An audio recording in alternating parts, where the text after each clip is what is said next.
모 교회 사모님의 이야기입니다. 남편이 몸이 너무 아파가지고요. 목회를 하지 못하고 쉬고 있었어요. 그래서 사모님은 원고를 써가면서 그 원고료로 생활을 하고 두 아이를 가르쳤어요. 그러니까 살기가 너무너무 팍팍해요. 한 번은 밤 10시쯤 되었는데 큰아들이 엄마 나 고구마 좀 먹고 싶어 그래요. 근데 고구마를 사줄 돈이 없어요. 그리고 본인 역시도 시원한 배 한 쪽을 먹고 싶은데 배 한 쪽을 살 만한 돈이 없어요.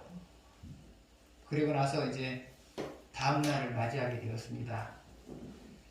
근데 둘째 아이, 어린이집에 다니는 둘째 아이가 어느 농장으로 견학을 갔어요. 그리고 견학을 갔다 온 다음에 자랑스럽게 가방에서 무엇인가를 꺼내요. 하나는 고구마였고요. 하나는 배였어요.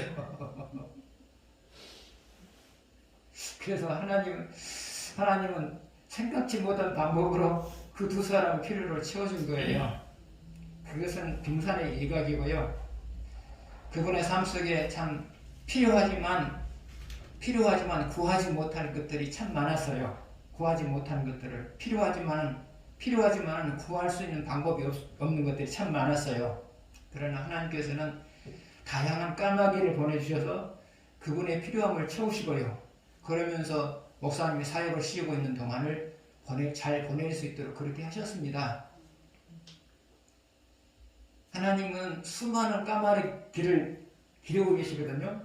그래서 필요하지만 구할 수 없는 사람에게 그 까마귀를 보내주셔서 나름대로 인생을 만족하게 살아가게 만들어요.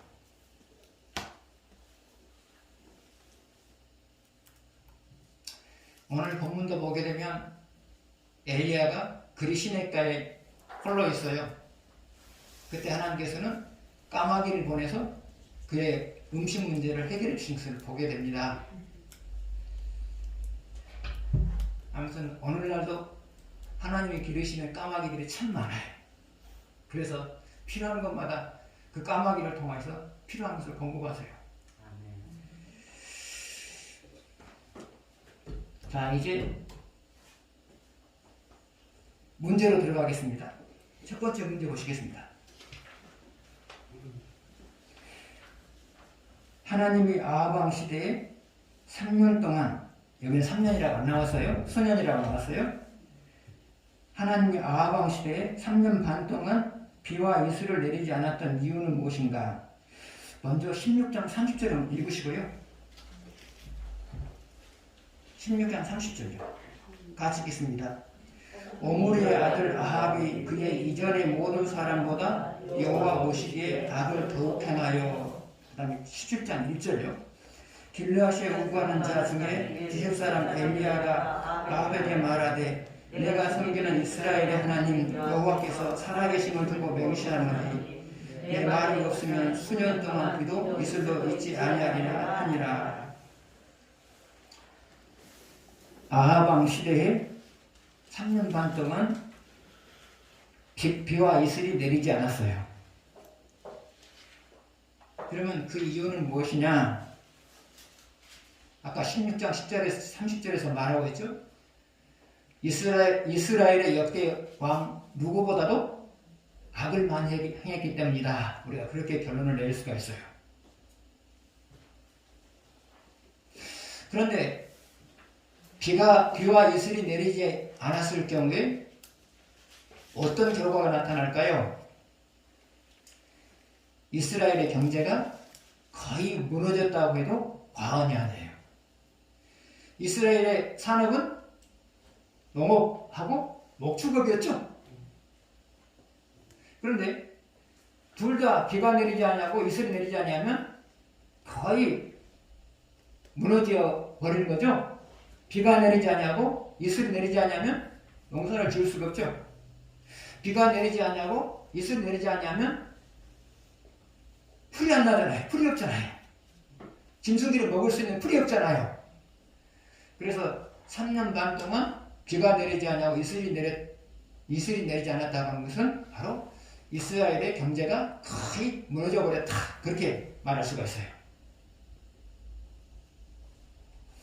그런데 여러분도 살다 보면 때로는 내가 하던 일을 중단할 수밖에 없도록 상황이 악화될 때가 있어요.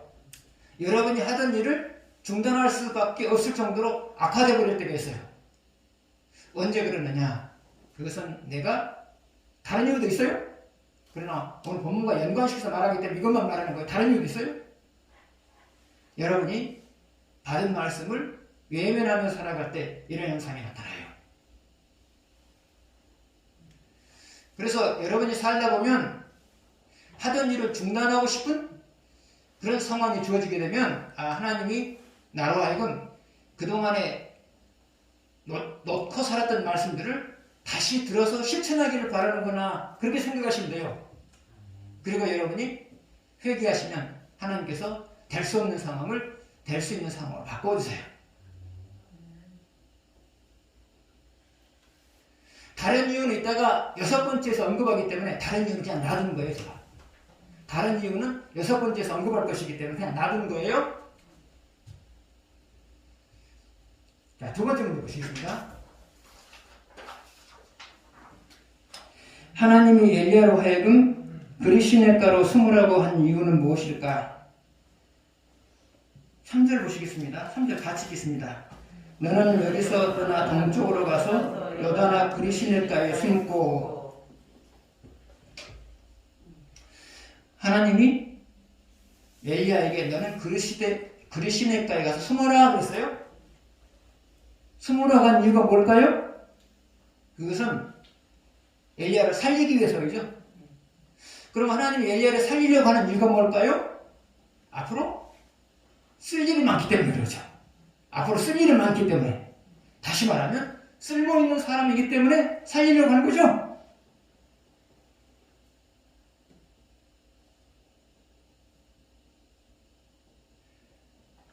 하나님이 죽을 수밖에 없는 상황에서도 반드시 살리고 싶은 사람이 있어요. 그 사람 누구냐? 첫 번째로 쓸모있는 사람이에요. 쓸모있는 사람이에요. 그러면 하나님이 쓸모있다고 생각하는 사람은 어떤 사람이냐? 첫 번째로 하나님이 시키신 일은 어떤 어려움이 있어도 반드시 해내려고 노력하는 사람이에요. 하나님이 시키신 일은 어떤 어려움이 있어도 반드시 해내려고 노력하는 사람이에요. 두 번째로 쓸모있는 사람 어떤 사람이냐? 하나님을 위해서 내가 할 수 있는 일이 무엇일까를 찾으면서 살아가는 사람이에요. 하나님은 적어도 여러분이 이런 자세로서 인생을 살아가게 되면 죽을 수밖에 없는 상황에서도 항상 여러분을 살리세요. 두 번째로 하나님이 죽을 수밖에 없는 상황에서도 살리는 사람은 어떤 사람이냐? 받은 말씀대로 살아가려고 노력하는 사람이에요. 그러면 받은 말씀대로 살아가려고 노력하는 사람을 죽을 수밖에 없는 상황에서 항상 살리는 이유가 뭐냐? 첫 번째로는 그 모습이 계속 보고 싶은 거예요. 그 모습이 계속 보고 싶은 거예요. 하나님이 보고 싶은 모습이 뭐예요? 받은 말씀대로 살아가려고 애쓰는 그 모습을 하나님께서 보고 싶어요. 그래서 하나님은 받은 말씀대로 살아가려고 노력하는 사람을 어떤 상황에서 살려요.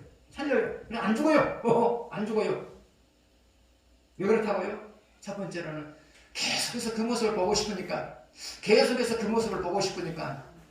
두 번째로는 그 사람을 통한, 그 사람이 살아있음으로 인하여서 다른 사람에게 선한 영향을 끼치니까. 그 사람이 살아있음으로 말미암아 다른 사람에게 선한 영향을 끼치니까. 여러분도 받은 말씀대로 살아가려고 노력하는 사람 곁에 있으면 나도 모르게 그게 전염이 되죠? 나도 저 사람처럼 살아봐야 되겠다는 생각을 갖게 되죠? 그래서 받은 말씀대로 살아가는 사람, 살아있는 그 자체로서 다른 사람에게 선한 영향을 줘요. 세 번째로, 받은 말씀대로 살아가는 사람의 삶의 결과가, 삶이 되어져가는 모습이 다른 사람에게 선한 영향을 끼쳐요. 왜요? 우리 오전에도 설교를 했지만 받은 말씀대로 살아가게 되면 큰 복이 임하거든요. 큰 복이 임하게 되면 사람들이 나도 저 사람처럼 큰 복을 얻기 위해서 받은 말씀대로 살아야 되겠다라는 생각을 갖게 되거든요. 그래서 아무튼 받은 말씀대로 살아가는 사람은 살아있다는 그 자체로서 다른 사람에게 선한 영향을 끼쳐요. 그래서 하나님께서는 그런 사람 살려요. 그래서 여러분 코로나 시대에서도 늘 자유함을 누리면서 살아가시려면 하나님 앞에 쓸모있는 사람이 되려고 노력하시고요. 받은 말씀대로 살아가려고 노력하시고요. 하나님은 이런 사람을 살리기만 하는 게 아니죠. 인생도 항상 살리시죠. 인생도 항상 살리시죠. 세 번째 보시겠습니다.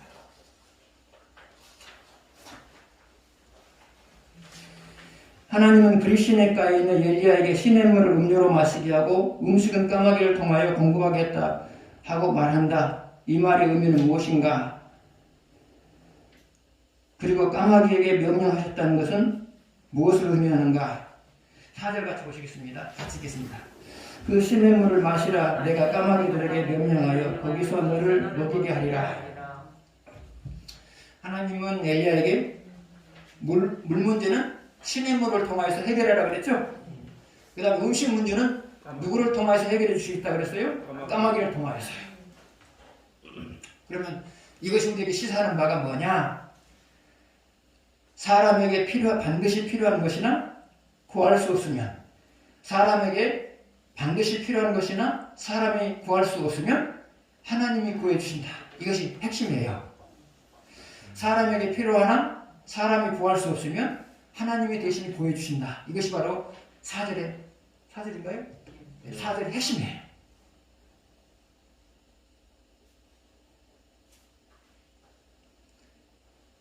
여러분에 대해서도 마찬가지예요. 그게 꼭 필요해요? 그러나 여러분이 구할 수가 없어요? 그러면 하나님이 구했어요. 그래서 여러분은 아이고 완성도 있는 인생을 살게 만들어요. 또 하나요.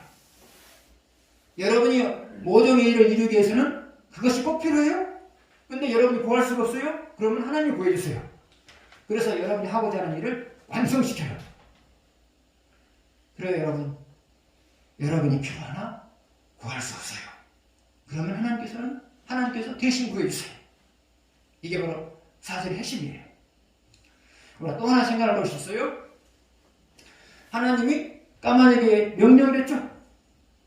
그럼 하나님이 까마귀에 명령했다는 것은 무엇을 의미해요? 까마귀가 하나님의 말을 알아듣는다는 거죠. 하나님이 까마귀에게 명령을 했어요. 그 명령에 따라서 떡과 고기를 갖고 왔어요. 이것은 무엇을 의미하느냐? 까마귀는 하나님의 말을 들을 줄 안다. 까마귀는 하나님과 대화가 가능한 존재다. 그러면 여러분 까마귀만 그럴까요? 아니요. 하나님이 만드신 모든 창조물은 하나님과 대화가 필요해요.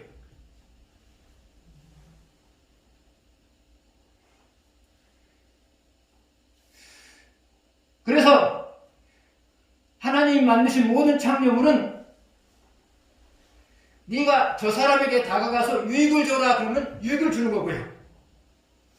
네가 저 사람에게 다가가서 해를 끼쳐라 그러면 해를 주는 것이고요. 그래서 이 세상에 존재하는 모든 창조물은 하나님께서 하시고자 하는 일에 도구가 되는 거예요. 이스라엘 역사, 즉 구약 성경을 보게 되면 그런 대목이 많이 나오죠.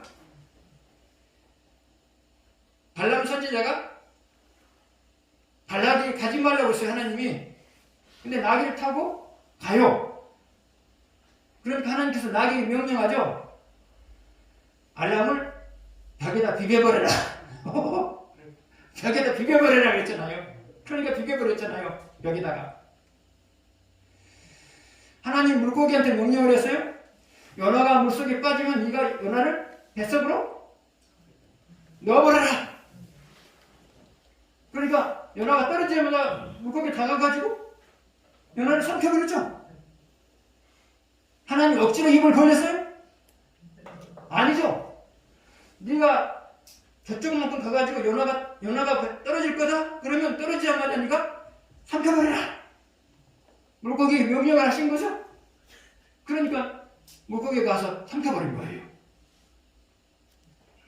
하나님은 때로는 오래에게 명령을 해서 이스라엘을 공격하는 적들을 공격해라. 그렇게 말할 때도 있고요. 그래서 두 번째 핵심은 그거예요. 4절 두 번째 핵심은 하나님이 만드신 모든 창조물과 대화를 나눌 수 있다.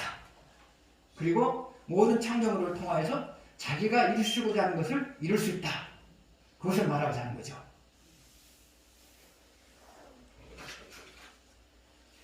네 번째 보시겠습니다. 사르반 여인에게는 아들과 더불어 함께 식사를 할 수 있는 가루와 기름이 있었다. 그런데 엘리야는 이 사실을 알면도 불구하고 여인에게 자기에게 먼저 떡을 구워달라고 한다. 그 이유는 무엇인가? 8절에서 16절 보시겠습니다. 여호와의 말씀이 엘리야에게 임하여 이르시되 너는 일어나 시돈에 속한 사르밧으로 가서 거기 머물라. 내가 그곳 과부에게 명령하여 내게 물을 주게 하여 줬느니라. 그가 일어나 사르밧으로 가서 성문에 이를 때 한 과부가 그곳에서 나뭇가지를 줍는지라. 이에 불러 이르되 청하건대 그릇에 물을 좀 가져다가 내가 마시게 하라. 그가 가지러 갈 때에 엘리야가 그를 불러 이르되 청하건대 내 손에도 한 조각을 내게로 가져오라. 그가 이르되 당신의 하나님 여호와께서 살아계심을 두고 명시하노니 나는 떡이 없고 다만 통에 가루 한 움큼과 병에 기름 조금뿐이라. 내가 나뭇가지 둘을 주워다가 나와 내 아들을 위하여 음식을 만들어 먹고 그 후에는 죽으리라. 엘리야가 그에게 이르되 두려워하지 말고 가서 내 말대로 하려니와 먼저 그것으로 나를 위하여 작은 떡 한 개를 만들어 내게로 가져오고 그 후에 너와 내 아들을 위하여 만들라.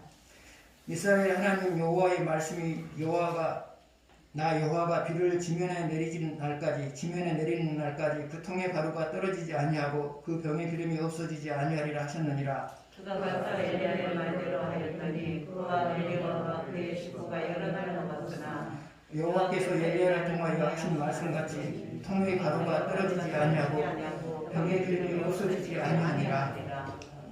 아멘. 사르밧 여인과 아들에게는 한 끼 식사분의 가루와 기름이 있었어요. 엘리야는 그 사실을 알아요. 그럼에도 불구하고 자기를 위해서 그 중에 떡을 하나 만들어서 달라고 말해요. 그러면 엘리야가 이런 말을 한 이유가 무엇이었을까요? 그것은 사르밧 여인의 가족을 살리기 위해서였어요. 살리기 위해서였어요.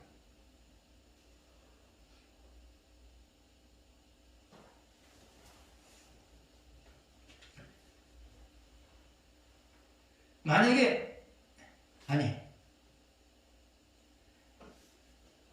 이 상황에서 자기에게 떡을 구워달라고 말하는 것은 비상식적인 거예요. 비상식적인 거예요. 그런데 그럼에도 불구하고 상식을 파괴하는 말을 한 이유가 무엇이었죠? 그것은 상대를 살리기 위해서였어요. 목회자나 여러분들은 항상 상식적으로 살아야 돼요. 상식적으로 살아야 돼요. 그런데 때로는 상식을 파괴해야 될 때가 있어요. 그러면 상식을 파괴할 때는 언제이냐? 그것은 상식을 파괴하는 것이 하나님을 위한 것이 됐을 때는 상식을 파괴하는 거예요. 두 번째로, 상식을 파괴하는 것이 그 사람을 위한 것일 때는 상식을 파괴하는 거예요. 그래서 상식을 파괴하는 것이 여러분을 위해서 상식을 파괴하시면 안 되고요.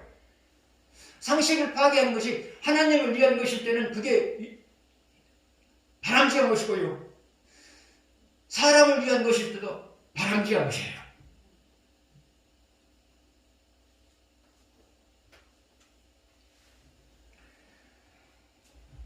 오늘날 목사도 여러분에게 부담스러운 말을 할 때가 있어요. 부담스러운 말을 할 이유가 뭐냐? 부담을 안고 그 말을 실천했을 때 그 가정의 인생, 그 가정의 문제가 해결되고요. 부담을 안고 그 말을 실천했을 때 그 가정에 좋은 일이 있다고 판단됐을 때 그때 부담스러운 말을 하는 거예요.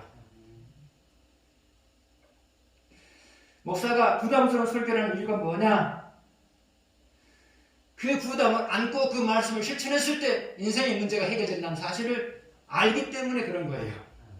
그리고 그 부담을 안고 그 설교대로 살았을 때 보다 나은 삶을 살 수 있다는 판단이 섰을 때 부담스러운 설교를 하는 거예요. 그래서 목사가 여러분으로 하여금 인생을 더 잘 살아낼 수 있게 하는 방법은 두 가지예요. 하나는 부담스러운 설교를 하는 것이고요. 또 하나는 희망을 가질 수 있는 설교를 하는 것이고요. 그래서 목사는 어떤 설교라든지 간에 그 저변에는 이렇게 살아감을 통하여서 성도들이 잘 되기를 바라는 마음이 깔려있단 말이죠. 목사의 설교 속에 그게 들어있지 않다면 그 설교가 아니죠. 그 설교 아니에요. 성도들이 잘 되기를 바라는 그 바탕 위에서 설교를 해야 그게 설교이지. 성도들을 사랑한 잘 되기를 바라는 마음이 없는 설교는 아무리 좋은 설교라도 그 설교가 아니에요.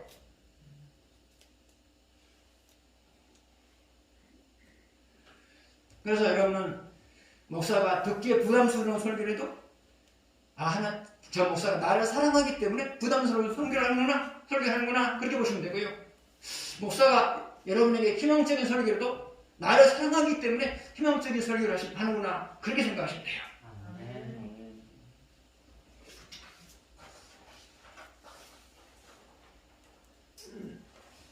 다섯 번째요.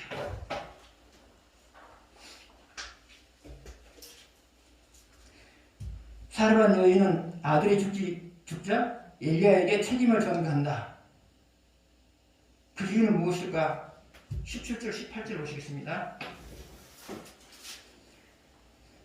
같이 읽겠습니다. 이 일 후에 그 집 주인 되는 여인의 아들이 병들어 증세가 심히 위중하다가 숨이 끊어진지라. 여인이 엘리야에게 이르되 하나님의 사람이여 당신이 나와 더불어 무슨 상관이 있기로 내 죄를 생각나게 하고 또 내 아들을 죽게 하려고 내게 오셨나이까.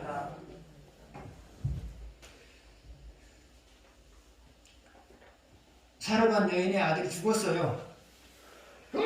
그러자 사르반 여인은 그 책임을 엘리야에게 돌려요. 왜 그랬을까요? 왜 그랬을까요? 사람의 심리 중에 하나가 어려움을 당하게 되면 남에게 책임을 돌리는 거예요. 사람의 심리 중에 하나가 어려움을 당하게 되면 남에게 책임을 돌리려 해요.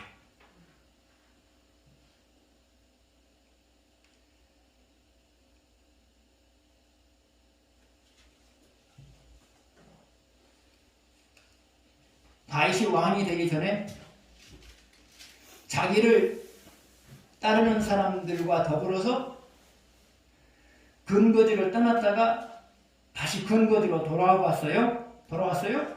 그런데 그 근거지가 불타버렸고요. 그리고 놓고 갔던 가족들이 행방불명이 됐어요. 그래서 모두가 상황이 너무 안 좋으니까 모두가 울었어요. 그리고 운 다음에 무엇을 했느냐? 다윗을 향하여서 도를 들었어요. 왜 도를 들었어요? 이 책임이 다윗에게 있다는 거죠. 그러면 그 책임이 다윗에게 있나요? 아니죠.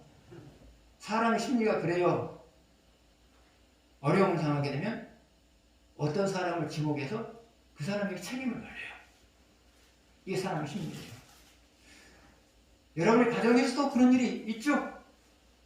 가정에 어려운 일이 있으면 누구에게 책임을 돌려요. 여러분 안 그러시죠? 보편적으로 그래요. 가정에 어려운 일이 생기게 되면 가정에 누구한테 책임을 져요.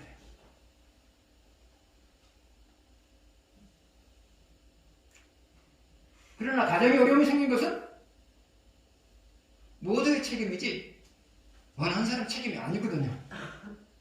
그런데 우리 마음속에는 어려운 일이 생기게 되면 누구에게 책임을 전가하고 싶은 그런 심리가 있단 말이죠. 자, 그러면 아들이 죽은 상황에서 사라반 여인의 바람직한 행동은, 바람직한 모습은 무엇이었을까요?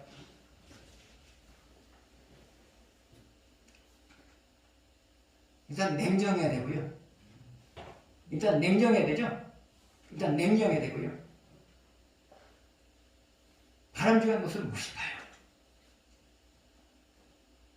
엘리자 선지자가 저희 가정의 업무로 인해서 저희 모자가 지금까지 살 수 있었습니다. 사실이 아니에요. 사실이죠. 엘리야 선지자님이 저희 가정에 오심으로 인해서 진즉 죽었을 사람들이 아직 지금까지 살아 있었습니다. 그런데 내 아들이 죽었습니다. 그런데 이것을 내가 받아들이기가 너무 힘듭니다. 선지자님이 나보다 하나님께 가까이 있으니까, 나보다 하나님께 더 가까이 있으니까 기도해서 살려주십시오. 이것이 바람직한 모습이죠? 이게 바람직한 모습이죠. 그러면 교회 공동체나 여러분의 가정에서 어려운 일이 나타났을 때는 어떻게 하는 것이 바람직한 것일까요? 상황에 내지 말고, 상황에 사로잡히지 말고, 하나님이 이 가운데서 하나님의 뜻이 어디 있는가를 발견합시다. 이게 상황을 극복할 수 있는 유일한 방법이죠. 어차피 사람이 해결할 수 없는 일들은 누구를 통하여서만 해결이 가능해요? 하나님을 통해서만 가능하죠. 그런데 모든 일들은, 모든 어려운 일들은 하나님의 뜻이 있단 말이죠.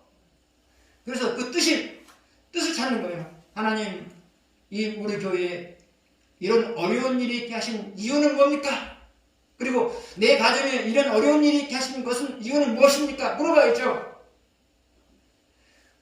물어본 다음에 가르쳐주면 그대로 행하면 이제 극복이 되는 거예요. 그런데 어려움이 있다고 해서 서로에게 책임을 전가하게 되면 극복이 많이 늦어지죠. 많이 늦어진단 말이죠. 하나님은 책임을 전가하고 서로가 싸운다고 해서 그 문제를 해결하시는 분이 아니거든요. 하나님이 무엇인가를, 그 사건을 통해서 무엇인가를 이루고자 계획했을 때는 그 무엇인가가 이루어질 때까지는 하나님께서 가만히 계세요. 그래서 여러분, 가정에 문제가 생기고 교회에 문제가 생겼을 때 가장 빨리 해결하는 방법은 뭐라고요? 우리 모두가 여기에 하나님 뜻이 무엇인가를 찾아냅시다. 우리 모두가 이 사건 속에 담겨져 있는 하나님의 뜻을 찾아냅시다. 그렇게 하는 거예요. 그리고 내가 해결할 것이 있으면 내가 해결하는 것이고요. 다른 사람이 해결할 수 있는 것이 있으면 다른 사람이 해결하는 것이고요. 해결하면 끝나는 거예요. 근데 오늘날 보편적으로 교회가 이렇게 하지 않는단 말이죠. 이게 정석인데 문제를 해결할 수 있는 정석인데 이렇게 하지 않는단 말이에요. 자꾸만 서로에게 책임을 전가해요. 그럼 하나님께서 그 모습을 보시고 뭐라고 할까요? 니네 교회는 아직 멀었어. 니네 교회는 아직 멀었어. 내 뜻을 찾으라고 내가 문제를 줬는데 그 뜻을 찾기보다도 서로의 책임을 전가하니까 니네 교회는 아직 멀었어. 가정에서도 마찬가지예요. 가정에 문제가 생겼어요? 하나님이 무엇인가를 자기 뜻을 이루기 위해서 가정에 문제를 줬어요? 그런데 여러분이 서로에게 책임을 전가해요? 그러면서 싸워요? 그럼 하나님 그 모습을 보고 뭐라고 해요? 너네 가정은 아직 멀었다. 그러나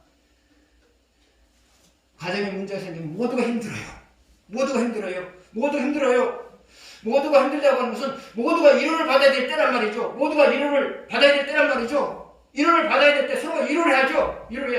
그러면서 어떻게 된다고요? 힘든 것은 사실이지만 잠잠히 하나님의 뜻을 찾읍시다. 하나님의 뜻을 찾고 우리가 완성해드리면 이 문제가 해결되겠죠. 이렇게 나와야 정상적인 모습이죠. 그동안에 여러분은 가정의 문제를 어떻게 해결했던지 이제는 그렇게 해결하셔야 돼요. 그렇게 해결하셔야 돼요. 여섯 번째,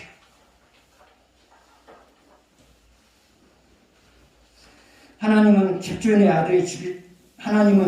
아들을 죽이셨다. 그리고 엘리야를 통해서 살려내셨다. 그러면 하나님이 이런 일을 행하신 이유가 뭘까?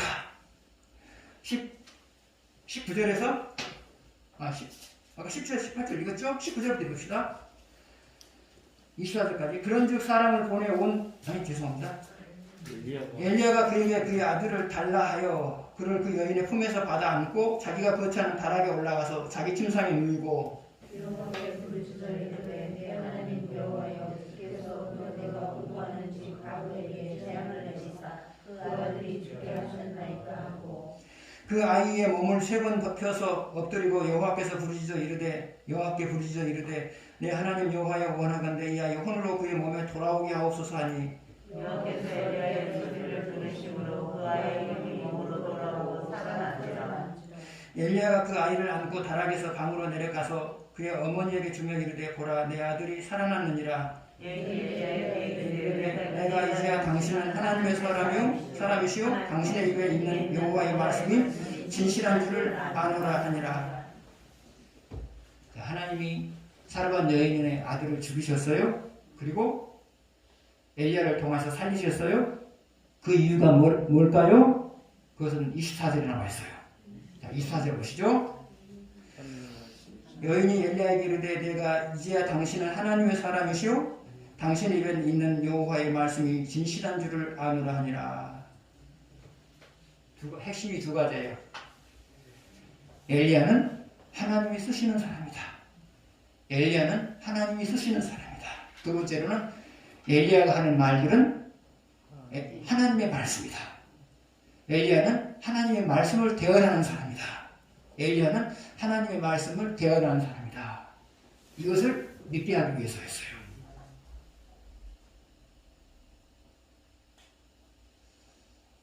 자, 이 두 가지를 믿었을 때 사르밧 여인의 신앙이 성장해 가겠죠. 왜냐하면 엘리야가 하는 말들을 다 하나님 말씀으로 받아들이니까 성장해 가겠죠. 오늘날도 마찬가지예요. 하나님은 목사를 성도들 앞에서 하나님이 쓰시는 사람이다. 이것을 확인을 시켜줘요. 하나님이 쓰시는 사람이다. 이것을 확인을 시켜줘요. 그리고 목사가 하는 말은 목사가 하는 설교는 하나님의 말씀을 대언하고 있는 것이다. 이것을 확인을 시켜줘요. 왜요? 성도들이 이것을 믿어야만 목사의 설교를 듣고 삶 속에 적용한단 말이죠. 그러므로 하나님을 기쁘게 하고 그러므로 하나님으로부터 받아야 될 것을 받으며 살아간단 말이죠. 그럼 확인시켜주는 방법이 뭐냐? 두 가지를 한꺼번에 확인시켜주는 방법이 뭐냐? 첫 번째로는 그 목사가 하는 설교대로 살면 고민거리가 해결되고요. 그 목사가 하는 설교대로 살면 좋은 일들이 발생해요. 그래서 사람들은 이 경험을 하면서 저 목사야말로 하나님께 쓰시는 사람이다. 그리고 저 목사가 하는 설교는 하나님의 말씀을 대언하고 있는 거다. 그렇게 생각하는 거예요. 또 하나요. 그 목사가 치유에 대한 기도를 했을 때 치유가 나타나요. 치유가 나타나요. 하나님은 이것을 매개로 해서 성도들 앞에서 저 목사는 하나님이 쓰시는 목사예요. 저 목사의 설교는 하나님의 말씀을 대언하고 있는 것이다. 이것을 믿게 만들어요. 그래요. 성도와 목사 사이에 이 관계가 형성이 됐을 때 목사도 복된 목사가 되는 거고요. 성도도 복된 성도가 되는 거예요. 그래서 하나님은 확인을 시켜주는 거예요.